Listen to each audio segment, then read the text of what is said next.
રાજકોટ જિલ્લાના ઉપલેટાના ગઢાળા ગામે ખેતરમાં દીપડાએ દેખાડો દીધો છે।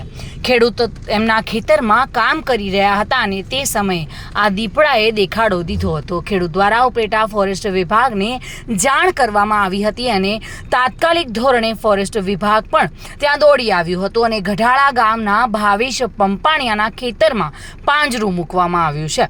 દીપડાને પાંજરે પૂરવા માટે પાંજરું મૂકવામાં આવ્યું છે। જો કે ખેડૂતોમાં ફફડાટ જોવા મળી રહ્યો છે। વારંવાર દીપડાએ દેખાડો દેતા ખેડૂતોમાં ફફડાટ જોવા મળી રહ્યો છે।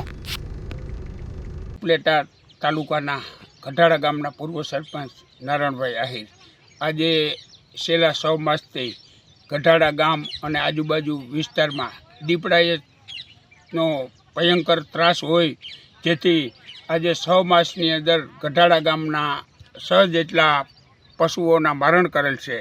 ત્યારે ખેડૂતોમાં પણ ભયની લાગણી ફેલાણી છે।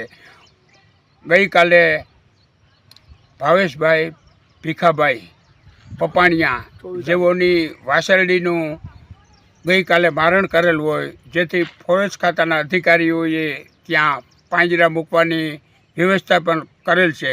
આજે અનેક વખત પાંજરે મૂકાણા, પરંતુ દીપડો પાંજરાની અંદર આવતો નથી, જેથી ખેડૂતોમાં ખૂબ જ ભયની લાગણી ફેલાણી છે અને આ દીપડો વહેલી તકે પકડાઈ જાય એવી ગામ લોકોની માગણી છે। સરફરાઝ કોડી સાથે bureau report, today Gujarati news.